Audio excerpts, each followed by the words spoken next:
So we got Black Harris supporters beefing with the white Harris supporters.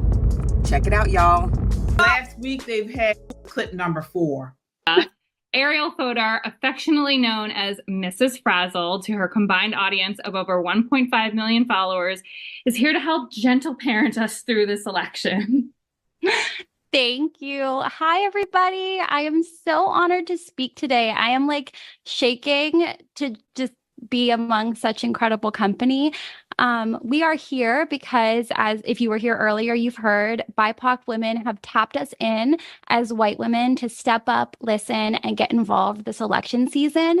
This is a really important time, and we all need to use our voices and influence for the greater good. No matter who you are all influencers in some way. So tonight, I'm going to share some do's and don'ts for getting involved in politics online and navigating the toxicity that comes with it. And spoiler alert, as much as the toxicity can come from the outside, it can come from us too. So first, don't isolate yourself. We can do our best work when we're in community together like we are tonight, because the toxic feels smaller when we support each other. But don't make it about yourself. As white women, we need to use our privilege to make positive changes. If you find yourself talking over or speaking for BIPOC individuals, or God forbid, correcting them, just take a beat. And instead, we can put our listening ears on.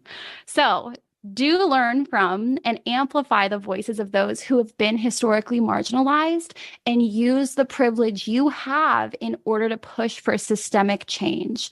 As white people, we have a lot to learn and unlearn. So do check your blind spots. You are responsible for your algorithm, believe it or not. It pisses me off, really.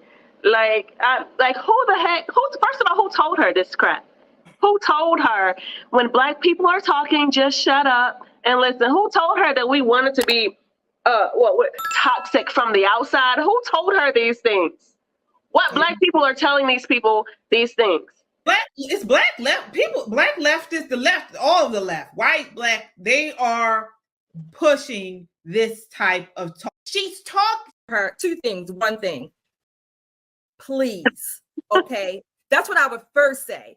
The other things I would say in some way, shape, or form, who the hell told you that whoever you call, what is it, a BIPOC, whatever BIPOC, that means. yeah. But number one, that you get to name me, you get to tell me I had the privilege by way of your privilege to speak out. I'm an American. I actually raised my hand to stand on the Constitution. I have free speech given to me by God, not you, bitch. Okay? I don't have to bow down and cater to your so-called privilege that you get some jollies off of parading over me as this BIPOC, whatever you want to call it. I am a woman. God created man and woman. I don't need any other damn titles except for woman, the original. As a matter of fact, I call myself a direct descendant of Eve and the Queen of Sheba. But nevertheless, these people with this fake whatever the pseudo privilege that they think they have, that they get to walk on and lord it over. Bitch, I don't need your permission to speak. All right, so this may be the video where I get a lot of negative feedback, or not necessarily negative, but opposing perspective than mine. Because the first lady that went, I don't understand why the Black women have a problem with her. The lady is literally telling you, listen, when a woman of color is speaking and expressing her disdain for the way this systemic racism is going, don't give a rebuttal, just listen. Shut your trap, let her express herself, and listen. And then figure out a way to help. Now, I may have interpreted her the wrong way.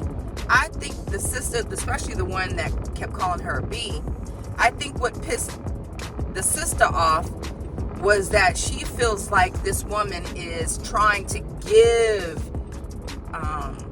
permission to speak.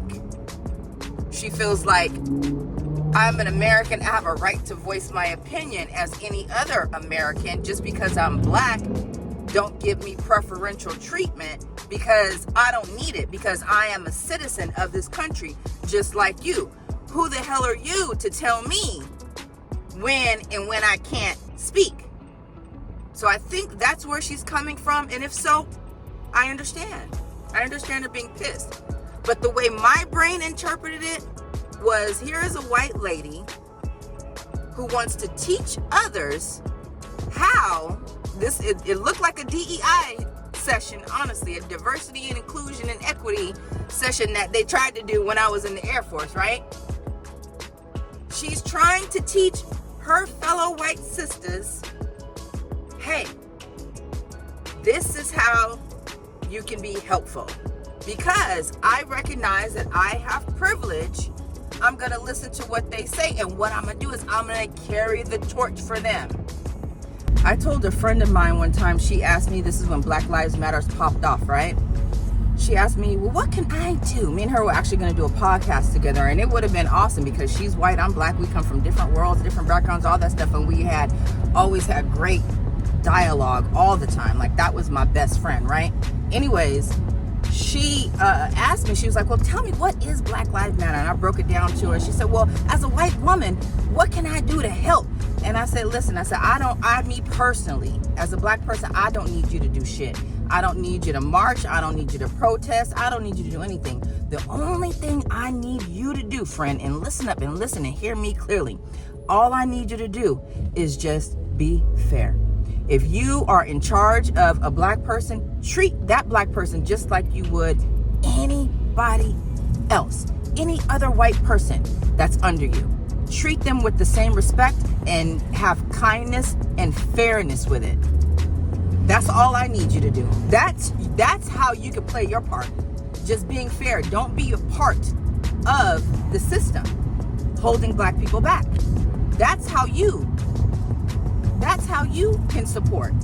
I think what we have to understand in this country is that we don't have privilege. We are literally at the bottom. And as women, we are at the very bottom. Black men like to say that they're at the bottom. But from my perspective and from what I've seen, I feel like black women are at the very bottom, right?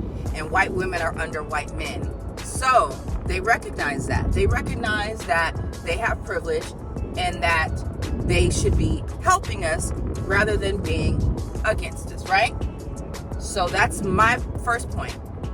My second point is, I think the strong feminist black women in America are really and truly rooting for Kamala Harris because they believe that once Kamala gets in office, that somehow that's going to translate into their position in society.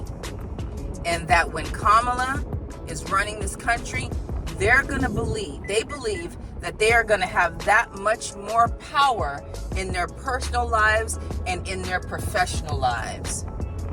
And I think that's one reason why they are rooting so hard for her, which is understandable, but it's not realistic because you see what happened when Obama came. And you guys want to talk about Trump emboldening racists in this country. When I was in the military and Barack Obama served as our president, there was so much tension. You could cut it with a knife. The first 2-3 years that he was in, oh my God, it was horrible as a black person in the military. And so, I don't know if Trump, listen, when VP Harris, if she wins, that's when you're going to really see the racists come out. You think Trump being in office is going to embolden racists? No. When Kamala Harris gets in there, you're really going to see some bad treatment of blacks by other people.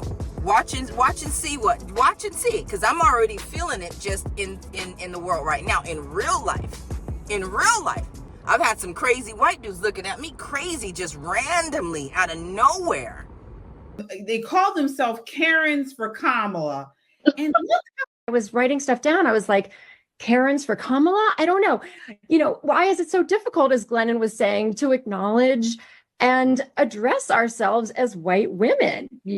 But here we are, and I am so proud for all of us to be together as women, as white women. We are the ones that have the privilege, of course, and we too have had to fight and continue to fight for our equality, our selfhood, our freedom. But we have whatever privileges our white male counterparts have had the mercy and good sense to bestow on us. And then whatever else of it we have managed to take for ourselves, often being led by, as many have said earlier tonight, the leadership of our sisters of color who have fought and continue to fight for their righteous place on God's green earth.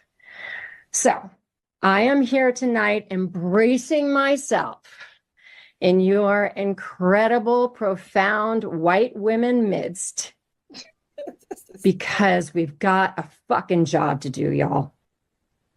And my life experience shows me that often as women, we have to blow our lives up in order to truly know ourselves, empower ourselves, free ourselves.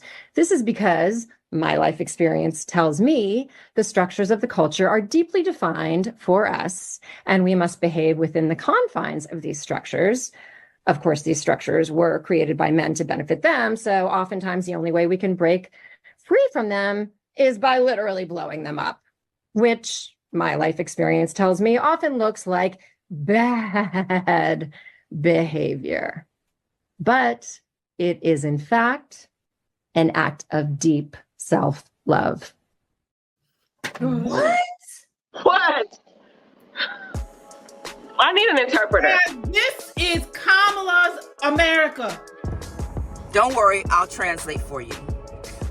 What this woman is saying, this Connie Britton, which I feel like I've seen her on something before, or that I've met her in person. She looks hella familiar. I'm like, that face, I never forget a face, especially somebody I've met in person.